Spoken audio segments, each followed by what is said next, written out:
everybody, this is Arima Chaturvedi, your social science educator only on Drishti School. तो चलिए शुरू करते हैं हम नेशनलिज्म इन यूरोप और ये है chapter in the mind map series. तो हम इसे करने वाले, आई नो बहुत लंबा चैप्टर है, but we are going to cover this chapter in a couple of minutes. So let's get started. चलिए तो पहली स्लाइड से शुरू करते हैं. क्या क्या बेसिक आइडिया है इस चैप्टर का. तो इसमें बहुत सारे आपको नए नए वर्ड्स पढ़ने मिलेंगे, जैसे कि नेशनलिज्म. नेशनलिज्म वो फीलिंग है जो कि लोग अपने नेशन के लिए, अपने देश के लिए फील करते हैं, अपनी लैंग्वेज, कल्चर और टेरिटरी को कॉमन रखते हुए. Next is nation state, a state where the majority of its citizens develop a sense of common identity and shared history and not just rules, है ना. तो यहाँ पर हम बेसिकली जब हम नेशन स्टेट की बात कर रहे हैं तो यहाँ पर जो लोग रह रहे हैं उनके बीच में कॉमन यूनाइटेड सेंस है. लिबरलिज्म एक बहुत बड़ा वर्ड है. लिबरलिज्म का मतलब होता है हम फ्रीडम. अब now when I am saying freedom, normally हम फ्रीडम को कनेक्ट करते हैं with individual freedom, but liberalism is an umbrella term जिसमें हम इंडिविजुअल फ्रीडम के साथ साथ social freedom, political freedom, economic freedom सब की बात करते हैं. फिर आता है कंजर्वेटिज्म, वो सेंस ऑफ फिलॉसफी जहां पर हम बात करें उन लोगों की जिनको आज भी मोनार्की या जो ओल्ड इंस्टीट्यूट्स हैं वो बहुत ज़्यादा पसंद आते हैं. चलिए शुरू करते हैं हम नेक्स्ट अपने टॉपिक से. तो सबसे पहले आता है the French revolution, which is very important for this chapter. French revolution सबसे पहला आइडिया था जहां पर जनता ने, सिटीजन्स ने खुद अपने आपस में मिलकर उन्होंने इस मोनार्की को ख़त्म करने की कोशिश करी. इट वॉज स्टार्टेड इन 1789 और बहुत सारे ऐसे यूनिटी के मेजर्स उन्होंने लिए जो हम जिसके बारे में पढ़ते हैं, जैसे कि न्यू सिंबल्स क्या थे. ट्राई कलर का फ्लैग था उनका, बहुत सारे नए हाइम्स थे, बहुत सारी ओथ्स उन्होंने ली थी. इसके बाद एक सेंट्रलाइज्ड सिस्टम उन्होंने फॉर्म किया जिसकी वजह से ऐसा लगा कि पूरा देश एक ही है, यूनाइटेड है. अब आपको अलग अलग स्टेट्स में जाकर इंटरनल ड्यूटीज पे नहीं करनी पड़ती थी. Next is common language. Normally वहाँ पे फ्रेंच बोली जाती थी पर फ्रेंच के अलग अलग डायलेक्ट्स थे, पर पेरिस में बोलने जाने वाली फ्रेंच को उन्होंने सबसे इंपॉर्टेंस दी थी. Next we have Napoleonic code. Napoleonic code 1804 में आया. इसको हम सिविल कोड ऑफ 1804 के नाम से भी जानते हैं. इसके ऊपर बहुत सारे क्वेश्चंस बनते हैं कि भाई नेपोलियन बहुत अच्छा आदमी था या नहीं था, उसके बारे में आपको बताना है. तो अगर अच्छा आदमी था मतलब उसका एडमिनिस्ट्रेशन बहुत अच्छा था, तो कैसे अच्छा था, और अगर उसका एडमिनिस्ट्रेशन अच्छा था फिर भी उसने डेमोक्रेसी को डिस्ट्रॉय कर दिया तो कैसे कर दिया. इस क्वेश्चन के बेसिस पे आपने उसका आंसर लिखना है. तो इसमें सिविल कोड के बेसिस पे उसने क्या किया था, जितने भी बर्थ रिलेटेड प्रिविलेजेस थे उन सबको खत्म कर दिया था. इक्वालिटी बिफोर लॉ ने एस्टेब्लिश करी थी और लोगों को राइट दिया था कि they have a right to secured property. Next is simplified administrative division and freed peasants from the serfdom. जो अलग अलग टाइप के मेमोरियल ड्यूज थे, सेवडम ड्यूज थे, उन सबको उसने खत्म कर दिया था और पेसेंट्स को आज़ाद कर दिया था. पर इसके अलावा उसने और भी बहुत सारी चीज़ें करी थी, जैसे कि क्या, जैसे कि नेपोलियन फोर्स्ड रिक्रूटमेंट किया करता था अपनी आर्मी को. जब लोगों को पता चलने लगा कि नेपोलियन उनके आसपास आ रहा है, उसने बाकी सारे लैंड को कन्फेस्टिकेट कर दिया. उसके बाद नेपोलियन ने इंटरनल ड्यूटीज़ ख़त्म करके इनकम टैक्स जैसी सर्विसेज को लॉन्च कर दिया. तो ओवरऑल जो टैक्सेस थे वो बहुत ज़्यादा हाई थे in comparison to the previous time. अब आता है हमारा the making of nationalism in Europe. इसमें मेनली हम 4 बेसिक पॉइंट्स पढ़ते हैं. ये 4 पॉइंट्स थे. सबसे पहले aristocracy and the new middle class, दूसरा है रेवोल्यूशनरीज, थर्ड है लिबरल्स और फोर्थ है न्यू कंजर्वेटिज्म.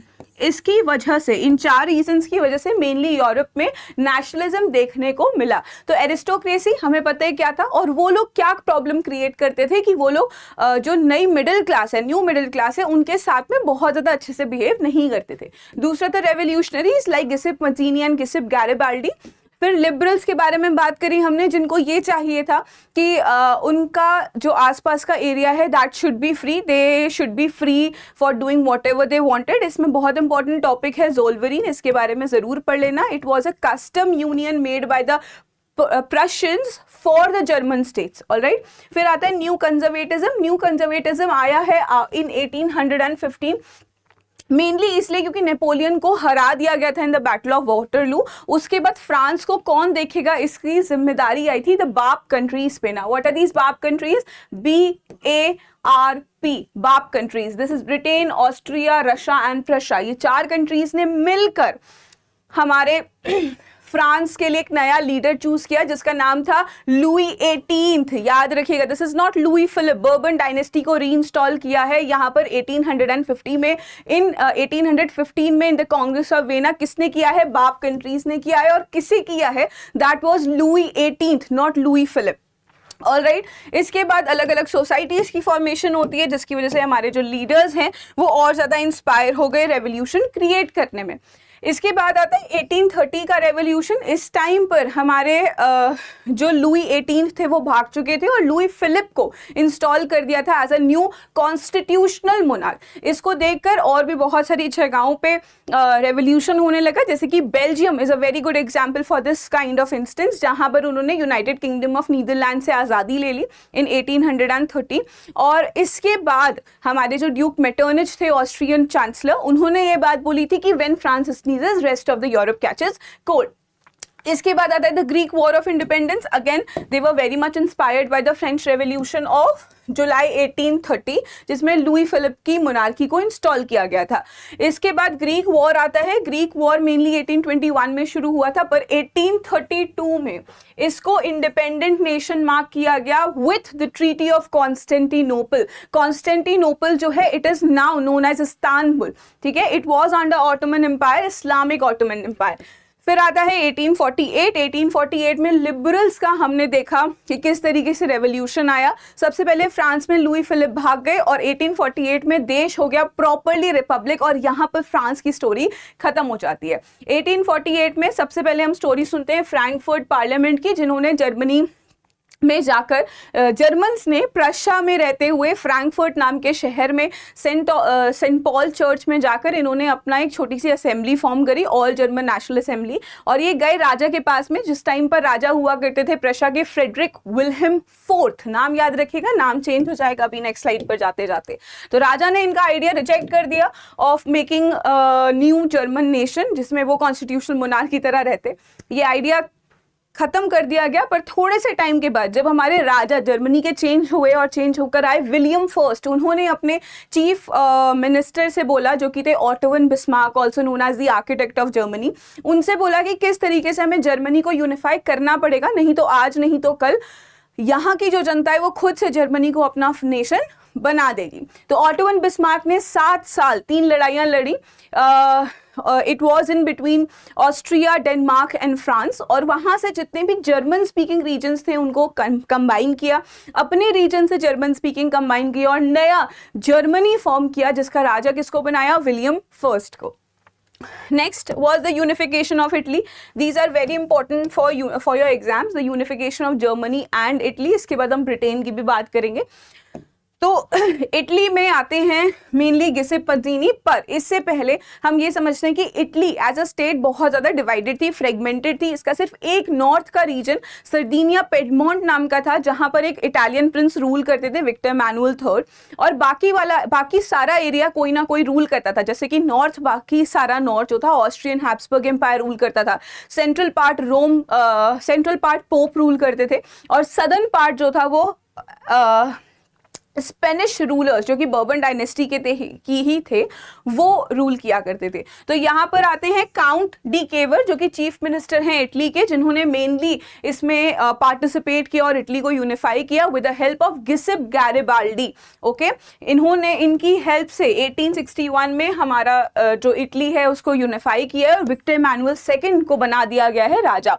1871 में जर्मनी फॉर्म हुई है, मतलब एक यूनाइटेड जर्मनी फॉर्म हुई है। और हम बात करते हैं next the case of Britain. Okay, it is not there, ठीक है। तो 1801 में पूरा हमारा United Kingdom of Netherlands and Great Britain या United Kingdom of Great Britain and Netherlands form होता है। इससे पहले की स्टोरी में आता है 1707, जिसमें एक्ट ऑफ यूनियन साइन किया गया है बिटवीन स्कॉटलैंड एंड ब्रिटेन, ठीक है। इस ब्रिटेन में ऑलरेडी इंग्लैंड और वेल्स को एक्नॉलेज कर दिया गया है, मतलब इंग्लैंड और वेल्स जो हैं वो ऑलरेडी ब्रिटेन का पार्ट है। पहले इंग्लैंड था, वेल्स आ गया, ब्रिटेन बन गया, स्कॉटलैंड आ गया, तो ग्रेट ब्रिटेन बन गया। और जब इन्होंने आयरलैंड का नॉर्थ हिस्सा भी कन्फिस्केट कर लिया है, उसके बाद ये बन गया United Kingdom of Great Britain and northern Ireland. ठीक है, इस तरीके से हमारा ब्रिटेन जो आज का है यूके है वो फॉर्म हुआ। फिर नेक्स्ट टॉपिक आता है हमारा रोमांटिसिज्म। रोमांटिसिज्म का मतलब होता है the feeling of nationalism, however इसको डिपिक्ट किया जाता है विद डिफरेंट आर्ट फॉर्म्स। और इसके बहुत अच्छे 2 एग्जाम्पल आपकी बुक में दिए हुए हैं। इसी तरीके से आपको इसका आंसर भी फ्रेम करके आना है अगर पूछ लिया जाता है तो। कल्चर के लिए जॉन गॉटफ्राइड हर्डर को याद किया जाता है जिन्होंने 2 फिलॉसफीज दी थी, एक है फोक गीस्ट और दूसरी है दास फोक। सो ही मेंट वाज कि अगर हमें कॉमन कल्चर के बारे में बात करनी है तो वो कॉमन लोगों से ही पता चलेगा, ना कि एरिस्टोक्रेट से। दूसरा आता है कैरल कुरपिंस्की का एग्जाम्पल, जिन्होंने लैंग्वेज को लेकर अलग अलग, पोलिश लैंग्वेज को लेकर अलग अलग जगह पे ओपेराज गाए, डांस किया जैसे मजरूका और पोलोनीज, और इस तरीके से उन्होंने लोगों को यूनाइट करने की कोशिश करी। Okay, the last one is allegories. Now, what are allegories? Allegories are basically the personification of the land. तो जब भी हम किसी नेशन को किसी ह्यूमन की तरह रिप्रेजेंट करते हैं, जैसे इंडिया के लिए भारत माता, उसको हम कहते हैं allegory. So this is we have 2 examples in the chapter. One is Marianne. Marianne is the allegory of France, and Germania is the allegory of Germany. The last one is the Balkan state. Now, what was the Balkan state? So, the southwestern portion of Europe was under the rule of Ottoman Empire. Most of it was under the rule of Ottoman Empire. और ये बहुत ज़्यादा लड़ाई वाला area बन चुका था, जिसकी वजह से इस पूरे एरिया के जो इस पूरी स्टेट को हम कहते थे बाल्कन स्टेट, और यहाँ के रहने वाले लोगों को कहा जाता था Slavs. Okay, SLAVS, Slavs. One second. Okay, so हुआ क्या कि because this area was just on the north of Mediterranean Sea, ये मेडिटेरेनियन सी है और यहाँ पर ये पूरा एरिया है। तो हमारी जो नॉर्थ में कंट्रीज थी जो पावरफुल थी, जैसे कि फ्रांस, नीदरलैंड्स, इंग्लैंड, ये सारी कंट्रीज को लगता था कि इन देशों पर तो हमारी रूल होना चाहिए, क्योंकि हमारे पास में ये ट्रेड वाला एरिया आ जाएगा, मेडिटेरेनियन सी वाला एरिया आ जाएगा। दूसरा, उनको ये भी लगता था कि ग्रीस जैसे देश, जो कि उनके लिए क्या माने जाते थे, the cradle of European civilisation, उनको उन्हें किसी भी तरह से इंडिपेंडेंट करना था। उनको लगता था कि इतना बड़ा इस्लामिक नेशन या इतना बड़ा इस्लामिक किंगडम कहीं ना कहीं हमारे कल्चर को खराब कर देगा या चेंज कर देगा। यही रीजन था कि वो चाहते थे कि ये सारे देश जो हैं वो इंडिपेंडेंट हो जाएं, रीजन इंडिपेंडेंट हो जाएं, और इसी वजह से ये इतना ज़्यादा फाइट वाला एरिया हो गया, टसल वाला एरिया हो गया, कि यहाँ पर इसी रीजन की वजह से फर्स्ट वर्ल्ड वॉर क्रिएट हुई। Okay, so this is the channel that you can join us with. This is the Telegram link. आपको लिंक भी शेयर कर दी गई है, यहाँ पर एक छोटा सा स्कैनर भी प्रिंट कर दिया गया है, तो भूलिएगा मत। I will be here live on the channel of दृष्टि 9th and 10th. भूल मत जाना, लाइक कर देना, शेयर कर देना, and also do subscribe the channel. So thank you so much. अब एग्जाम की तैयारी को और बेहतर करने के लिए हमारे चैनल को लाइक, शेयर और सब्सक्राइब करना ना भूलें।